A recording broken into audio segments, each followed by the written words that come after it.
নমস্কার, আমি প্রসূন আচার্য। আপনারা দেখছেন প্রসূন আচার্য জার্নালিস্ট চ্যানেল।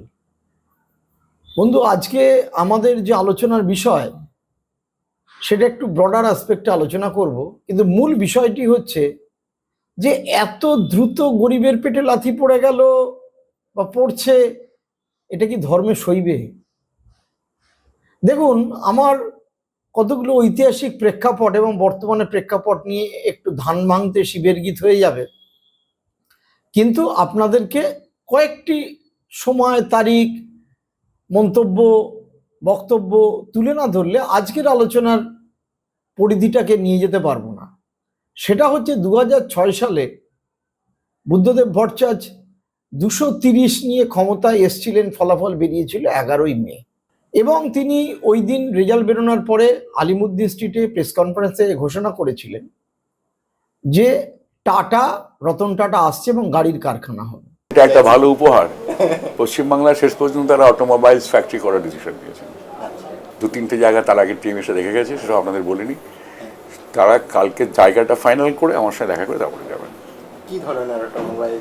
ওই যেটা স্মলেস্ট কার, যেটা 1 লক্ষ টাকার গাড়ি। হ্যাঁ, আমি তো ভাবতেই পারছি না 1 লক্ষ টাকার গাড়ি কি করে হবে।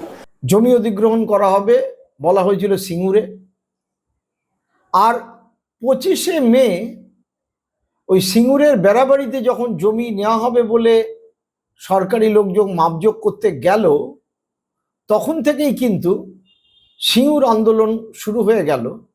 যদিও এই শিল্পায়ন হয়তো রাজ্যের জন্য দরকার ছিল, কিন্তু সিঙ্গুরের ভাগ চাষিরা, গরিব চাষিদের একাংশ মনে করলো যে আমাদের পেটে লাথি পড়ে যাবে। বেশি দিনকার কথা নয়, কিন্তু মাত্র 20 বছর। আমি শুধু তারিখ দুটো বললাম, 11ই মে আর 25শে মে, অর্থাৎ ঠিক 2 সপ্তাহের মধ্যে, ঠিক 2 সপ্তাহ। আমাদের রাজ্যের ফলাফল প্রকাশিত হয়েছে 4 মে। আজকে যখন আমরা এটা আলোচনা করছি, তার মধ্যে ঠিক 2 সপ্তাহই কেটেছে, এবং আমরা দেখতে পাচ্ছি রাজ্যের মানুষের, গরিব মানুষের একটা বড় অংশ তৃণমূলের নানা রকম দুর্নীতি, তাদের অ্যান্টি ইনকামবেন্সি, তার বিরুদ্ধে যে ভোট করেছিল, তার মধ্যে যদি ধরে নেওয়া যায় যে হিন্দু গরিব মানুষের বড় অংশ তাদের ভোট দিয়েছিল, এবং সত্যি দিয়েছে বিজেপিকে, তৃণমূলকে হারাতে ভোট করেছে। বড় দ্রুত কিন্তু তাদের অনেকেরই পেটে লাথি পড়ে যাওয়ার অবস্থা তৈরি হয়েছে, অথচ বিষয়টি কিন্তু মেন স্ট্রিম মিডিয়ায় এখনো পর্যন্ত আসছে না সেইভাবে। সিঙ্গুর মুভমেন্ট যখন শুরু হয়েছিল, তখন দিনের পর দিন তখনকার যে প্রধান কাগজ ছিল, আমি তাতে কাজ করতাম, আনন্দবাজার পত্রিকা, এবং তার যে সঙ্গের চ্যানেল এবিপি আনন্দ, এখন যিনি বসে থাকেন সন্ধ্যাবেলায়, তিনি তখন একইভাবে সঞ্চালক ছিলেন। সিঙ্গুরের এই আন্দোলনটাকে প্রথম থেকে ঠিক এখনকার সময়ে গরু বলুন, হকার বলুন, অন্য ক্ষেত্রে বলুন, বা যারা সেচের জমিতে বসে আছে তাদের ঘোষণা করা হচ্ছে, তাদের নোটিশ দেওয়া হচ্ছে বা বলা হচ্ছে তাদের বিরুদ্ধে ব্যবস্থা নেওয়া হয়, বাড়ি বলুন, তাদের ব্ল্যাকআউট করেছিল।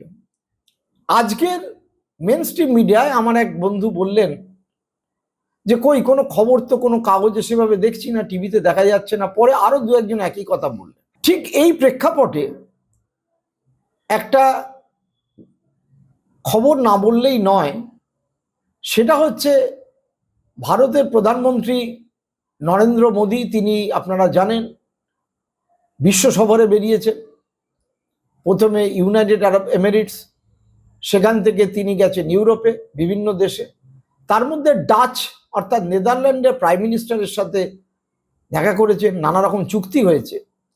সেখানে নেদারল্যান্ডের প্রাইম মিনিস্টার এক সাংবাদিকের প্রশ্নের উত্তরে যেটা বলেছেন, রব জেটান, যে ভারতের মাইনরিটি রাইট এবং প্রেস ফ্রিডম নিয়ে একটা বক্তব্য রয়েছে। মাইনরিটি রাইট সেভাবে প্রোটেক্টেড হচ্ছে না, প্রেস ফ্রিডম সেভাবে নেই, এবং এটা বলার পরেই একটা হইচই তৈরি হয়েছে। ভারতের মিনিস্ট্রি অফ এক্সটার্নাল অ্যাফেয়ার অর্থাৎ বিদেশ মন্ত্রকের পক্ষ থেকে এর প্রতিবাদ করা হয়েছে।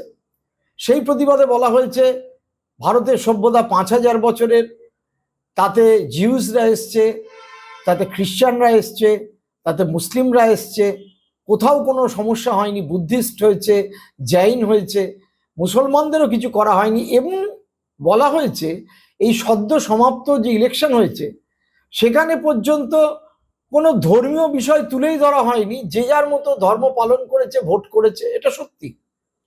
আমরা তামিলনাড়ুতে দেখেছি খ্রিশ্চান তিনি মুখ্যমন্ত্রী হয়েছেন, বিজয় থালাপতি। কিন্তু পশ্চিমবঙ্গের যিনি মুখ্যমন্ত্রী হয়েছেন তিনি হিন্দুর বাচ্চা, হিন্দুরাই ভোট দিয়েছে বলেছেন। এবং পরবর্তীকালেও আমরা বিজেপির লোকেদের বারবার, যারা ল মেকার, বিধায়ক, বলতে শুনছি যে হিন্দুরাই ভোট দিয়েছেন, অন্যদের কথা শুনবো কেন। অর্থাৎ একটা মাইনরিটি রাইট, প্রেস ফ্রিডম, এই দুটোরই কোথাও কিন্তু একটা অভাব যে রয়েছে সেটা কিন্তু পরিষ্কার করে দিয়েছেন এই নেদারল্যান্ডের প্রধানমন্ত্রী। এবং সেটার যে আংশিক সত্য সেটাও দেখা যাচ্ছে। এইবার মূল বিষয় আলোচনায় ফিরে আসি। সম্ভবত যারা বিজেপিকে ভোট দিয়েছিলেন সেই হিন্দু বাঙালিরা এবং হাওড়া বা শিয়ালদার কিছু অবাঙালি, তারাও বোধহয় বোঝেননি হকার, যে এত দ্রুত তাদের পেটে লাথি পড়বে। দেখুন, আমি এর আগের এপিসোডে বাংলায় গরু সংক্রান্ত বিষয়ে আলোচনা করেছি, কিভাবে ঈদের আগে, বকরি ঈদের আগে হাটগুলো বন্ধ হয়ে গেছে, তার টোটাল ইকোনমি।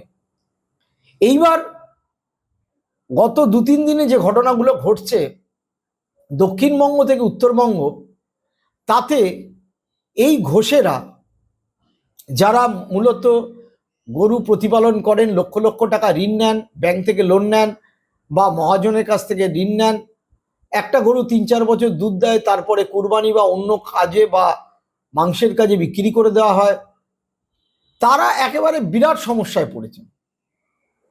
আত্মহত্যা করছেন, কেউ বলছেন মরে যাব, কেউ বলছেন নবান্নতে গিয়ে গরুগুলো ছেড়ে দিয়ে আসবো, কেউ আবার বলছেন যে সরকার দাম দিয়ে আমাদের গরুগুলো কিনে নিক। লোকে হাত জোর করে বলছে, হিন্দুরা, যে এবারটা অন্তত করতে দিন। সবাই ভেবেছিল যে মুসলমানরা গরু কিনে যাবে আর হই হই করে একটা গন্ডগোল বাঁধবে, পুলিশ আসবে, ধরবে, দাঙ্গা হাঙ্গামা সৃষ্টি হবে। এবং সেটা হলে ওই যে 1 কোটি রোহিঙ্গার কথাটা গত 6 মাস 1 বছর ধরে আপনারা অমিত শাহ থেকে শুভেন্দু অধিকারীর মুখে শুনছেন, যেটা এখন ধামাচাপা পড়ে গিয়েছে, কেউ উচ্চারণ পর্যন্ত করছে না। 1 কোটি রোহিঙ্গা, ঘুষপেটিয়া, উকুন, উইপোকা, উদ্বাস্তু, সেই বিষয়টা নিয়ে আবার একটা আলোড়ন সৃষ্টি হবে। কিন্তু অদ্ভুতভাবে মুসলিমরা এই রিজেকশনে চলে গেছেন, তারা গরু কিনছেন না। এবং তার ফলে কি অবস্থা দাঁড়িয়েছে, একজনের পরিবার অলরেডি ভাঙড় এলাকার সুইসাইড করেছেন, আরও অনেকে বলছেন আমরা আত্মহত্যা করতে বাধ্য হব। আমি কয়েকটি স্থানীয় ডিজিটালের বিভিন্ন ক্লিপিং সামান্য করে এনেছি, আমি তাদের প্রতি কৃতজ্ঞ, তাদের সৌজন্য দেখাচ্ছি। আমি অনেকের কাছে এর জন্য, যাদের মাধ্যম থেকে নিচ্ছি, তাদের কাছে কৃতজ্ঞতা করছি। আপনারা জাস্ট ভিডিও দুটি দেখুন। ওই আমার বড় ছেলে মারা গেছে। কেন? দেনার জলে গরু তুলেছিল, দেনার জলে পয়জন খেয়েছে, মারা গেছে। না এক ছেলে গরু বিক্রি করতে পারেনি বলে গরু বিক্রির দেনা হয়ে গেছিল। তাহলে সরকার এই সিদ্ধান্ত নিয়েছে, এটা খুব ভালো না। না, পাড়ায় অনেক বয়স্ক নাগরিক আছে যারা এই কথাগুলো শুনে তারা অসুস্থ হয়ে পড়েছে। সেই অসুস্থতার দায় কে নিবে যদি তাদের কারো কিছু হয়ে যায়? তো আমি কাউকে বলবো না, আমি নিশ্চিত প্রামাণিককে বলবো, আমি শুভেন্দু অধিকারীকে বলবো। এই দেখার জন্য আপনাদের আমরা এনেছি ভোট দিয়ে। আমাদের এইসব গরু না বিক্রি করে আমরা কি করবো? না খেয়ে তো মারা পড়তে হবে আমাদের বউ ছেলে পেলে। সরকার পাল্টেছে, ভালো হয়েছে। তা আমাদের এই কাজ কারবার গুলো সব বন্ধ করে দেবে, গরু খাওয়া বন্ধ, তাহলে আমরা কি করে খাবো? আমরা তো তাহলে ভিড় করতে হবে, না তো আমাদের চিন্তাই করতে হবে। আমরা কি করে খাবো? আমরা ছোটবেলা থেকে ব্যবসা বাণিজ্য করি, এটা নিয়ম তো না। 4 লাখ টাকা লোন নিয়ে 6টা গরু পুষেছি, কিন্তু 6টা গরু পুষে একটু বেচতে পারছি না। সরকারের কাছে করজোরে অনুরোধ, কেন এবার কুরবানিটা ছাড়বে, আমাদের গরুগুলো বিক্রি হয়ে যায়, তারপরে যা সিদ্ধান্ত করবো আমরা মেনে নেব। আপনারা দেখলেন যে কি অবস্থা তৈরি হয়েছে। এবং এইটা নিয়ে যাতে সরকার তাদের স্ট্যান্ড চেঞ্জ করে, গত 5 বছর ধরে শুধুই মমতাকে গালাগাল করে গেছেন যারা, অবশ্যই তার পেছনে কারণ নিশ্চয়ই ছিল। অধীর চৌধুরী বা নওশাদ সিদ্দিকী তারা এই ব্যাপারে সরকারকে চিঠি দিয়েছেন। না, আমার মনে হয় না কোনো কিছু হবে। এবং গ্রামীণ অর্থনীতিতে যে অবস্থাটা দাঁড়িয়ে গেল, এবং এরপরে চচ্চর করে পাঁঠার বা ছাগলের দাম বাড়বে, এবং আমাদের এখানে বেঙ্গল গোটের প্রোডাকশন নেই, সেগুলো আসে বিহার থেকে, অর্থাৎ মূল লভ্যাংশ চলে যাবে অন্য রাজ্যে, এবং ট্যানারি শিল্পে বিরাট সমস্যা হবে। এগুলো আমরা দেখতে থাকবো। অর্থাৎ সামগ্রিকভাবে যে সমাজের অংশের মানুষরা একেবারে নিচের দিকে, তাদের কিন্তু ভার্চুয়ালি পেটে লাথি পড়লো। আমার কথা হচ্ছে যে এত দ্রুত এটা কি করার খুব দরকার ছিল? এটা একটু কি সইয়ে নিয়ে যাওয়া যেত না এইবারের মতো? মানুষ কিন্তু আতঙ্কিত। টিভি মিডিয়া দেখাচ্ছে না, TV9, এবিপি আনন্দ, রিপাবলিক টিভি, TV18, তার সিইও তো এখানে রেজিগনেশনই দিয়েছেন। সব চেঞ্জ হয়ে গেছে, খবরের কাগজে বলছে না। কিন্তু অদ্ভুত এই ডিজিটাল মিডিয়ায় একজনকে বাধা দিচ্ছেন, অ্যারেস্ট করছেন, কয়েকজনের আগে অ্যারেস্ট হয়েছেন আমি রাজ্যে অলরেডি, কিন্তু ছড়িয়ে পড়ছে, মানুষ দেখতে পাচ্ছে কি হলো, মানুষ আতঙ্কিত। আমরা আর একটা জিনিস দেখলাম যে পশ্চিমবঙ্গের বিভিন্ন জায়গায় হকাররা সকলেই জানেন, গোটা পৃথিবীতেই হকার ব্যাপারটাই একটা অবৈধ জায়গায় কিছু ডালা সাজিয়ে বা দোকান করে লোকে বসেন। বিশেষ করে রেল হকাররা তো বটেই, কিন্তু পশ্চিমবঙ্গে একটা পার্টিসান স্টেট। পূর্ববঙ্গ থেকে যে মানুষ বিপুল আসেন বিধান রায়ের আমলে বা পরবর্তীকালে, তারা জমি দখল করেন, সেই জমিতে অনেক পরে পাট্টা বিলি হয়, সেই জমিতে সরকার পাট্টা দেয়। অর্থাৎ কোথাও সেচের জমি ছিল, কোথাও জমিদারদের জমি ছিল, কোথাও বন দপ্তরের জমি ছিল, কোথাও পিডব্লিউডির জমি ছিল, কোথাও পঞ্চায়েতের অন্যান্য জমি ছিল।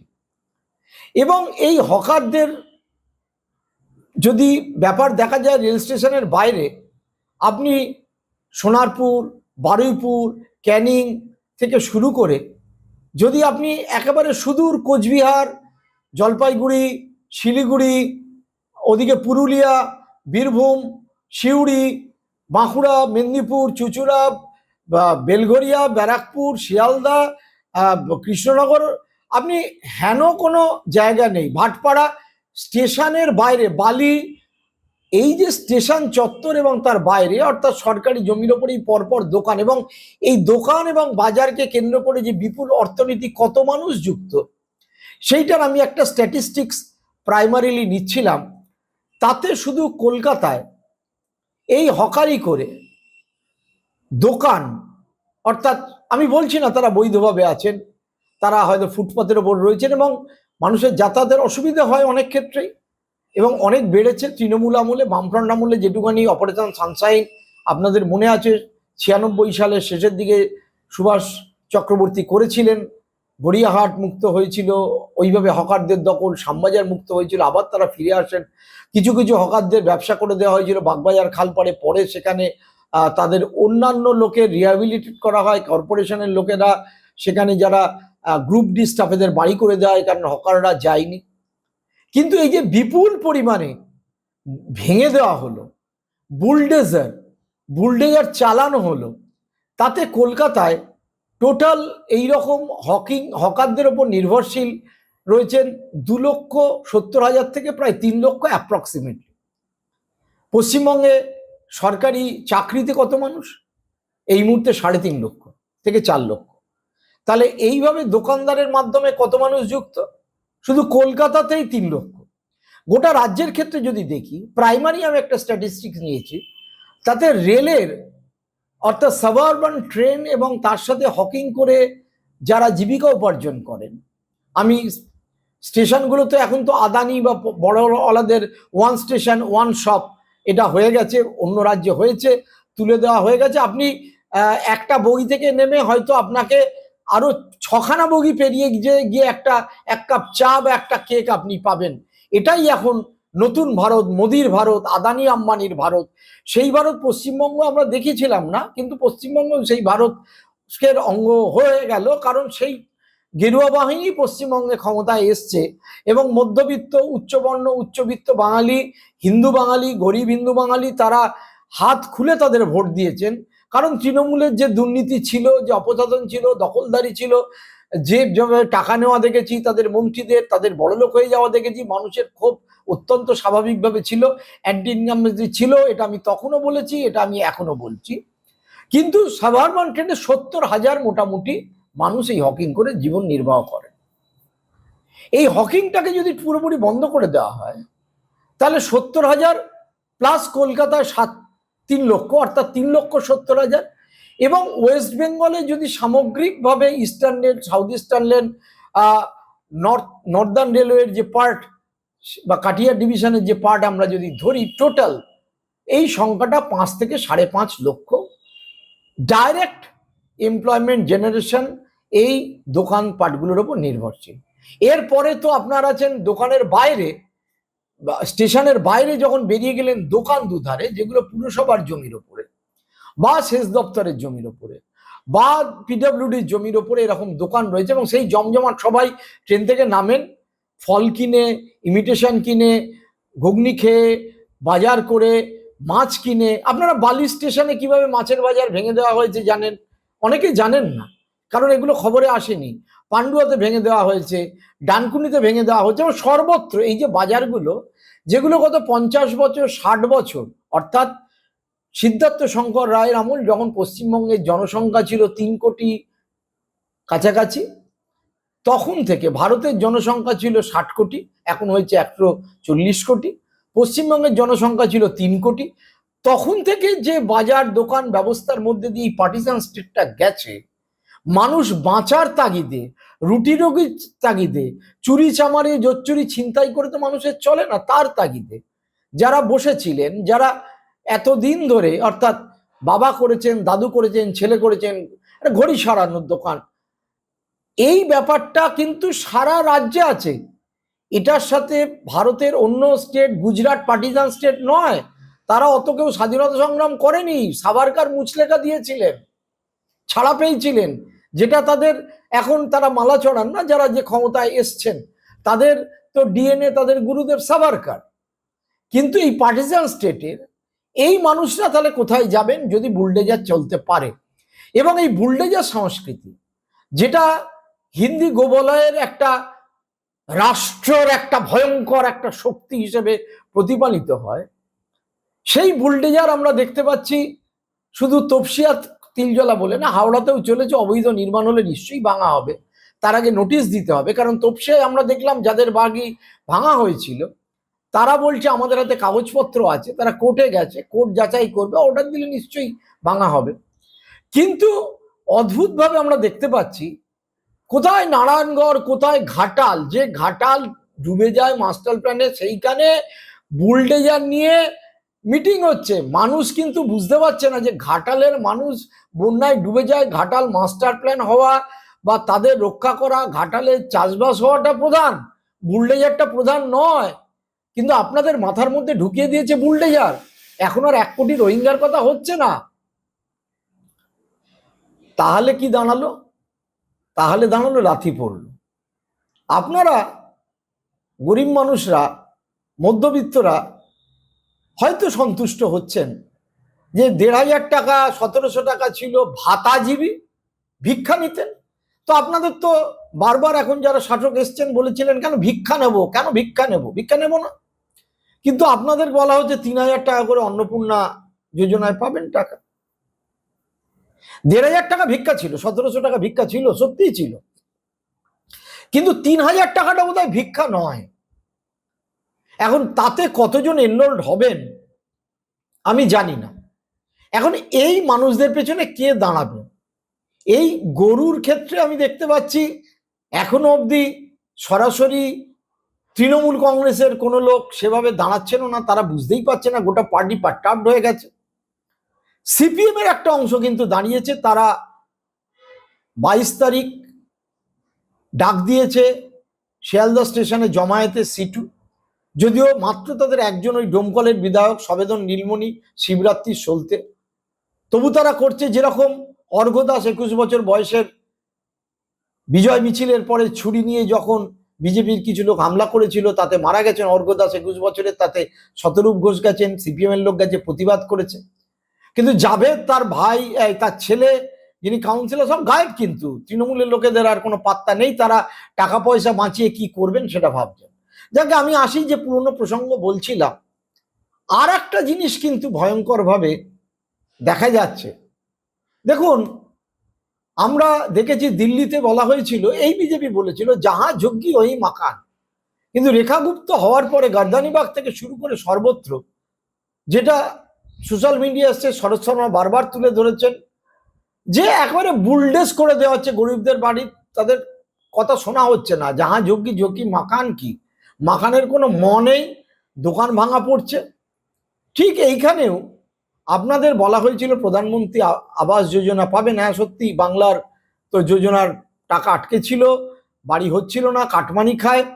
কিন্তু এই যে মানুষরা দিনের পর দিন বিভিন্ন সরকারি জমি নিয়ে বসে রয়েছে, বাড়িঘর করেছে, সেটা কোচবিহারে হতে পারে, মাথাভাঙা হতে পারে, সল্টলেকে হতে পারে, বিধাননগরে হতে পারে, আপনার নানা জায়গায়, আমাদের গোটা উত্তর 24 পরগনা, দক্ষিণ 24 পরগনা, নদিয়া, কুপার্স ক্যাম্প। আজকে এখন তো ভয় লাগছে যে সরকারি যে পাট্টার বাড়িঘর হয়েছিল সেগুলোতেও না নোটিশ জারি হয়। কোচবিহারে আপনি মাথাভাঙায় এক সেচ দপ্তরের বাঁধের যে জমির ওপরে গত 50-60 বছর ধরে কিছু বাড়িঘর তৈরি করেছেন, এবং হয়তো তারা গভর্নমেন্টের কাছ থেকে এখনো পর্যন্ত মিউটেশন সার্টিফিকেট পাননি, কিন্তু তারা বসবাস করছে, তারা ট্যাক্সও দেন। কি বলছেন গৃহবধূ আপনারা শুনলেন। এই মধ্যবিত্ত গরিব মানুষ, তাদের ওপরে যে পরিমাণে আক্রমণ নামছে, এবং এত দ্রুত, আপনারা যখন ভিডিওটি দেখছেন, ওই আমি সিঙ্গুরের আন্দোলনের কথার উদাহরণ এই কারণে তুলেছিলাম 14 দিনের মাথায়, আর এও কিন্তু 14 দিনের মধ্যে। আমার প্রশ্ন হচ্ছে, এত দ্রুত কোনো রকম কোনো বিকল্প ব্যবস্থার কথা না ভেবে, কোনো রকম কোনো বিকল্প পরিস্থিতি কি দাঁড়াবে বিচার না করে, বা যারা তারা করেছেন তারা ভাবছেন বুলডেজার, রাষ্ট্র ক্ষমতা। আমাদের নতুন মুখ্যমন্ত্রী শুভেন্দু অধিকারী, তিনি একেবারে পুলিশকে ফ্রি হ্যান্ড দিয়ে দিয়েছেন এবং বলেছেন পুলিশের গায়ে হাত পড়লে তিনি সবচেয়ে খারাপ হবেন। আলটিমেটলি এই যে প্রান্তিক মানুষ, যার একটা বড় অংশ হিন্দু এবং যারা ভোট দিয়েছিলেন বিজেপিকে, তারা শেষ পর্যন্ত কোথায় যাবেন, কি করবেন? মানুষ কি রুখে দাঁড়াবে? আমি জানি না কি হবে। মমতা বন্দ্যোপাধ্যায় কি বেরোতে পারবেন, নেতৃত্ব দিতে পারবেন? সেটা ভবিষ্যতের গর্বে নিহত। সিপিএম কি দাঁড়াতে পারবে? জানি না।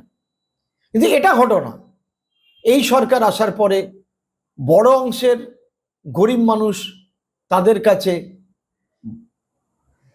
যে স্লোগান তারা দিয়েছিলেন, ভয় আউট ভরসা ইন, এখন তো আমার মনে হচ্ছে ভয় ইন ভরসা আউট। এই পরিস্থিতি কি চলতে থাকবে? দেখতে থাকুন প্রসূন আচারিয়া জার্নালিস্ট চ্যানেল, সঙ্গে থাকুন। ভিডিওটি ভালো লাগলে লাইক, শেয়ার, কমেন্ট করুন। নমস্কার।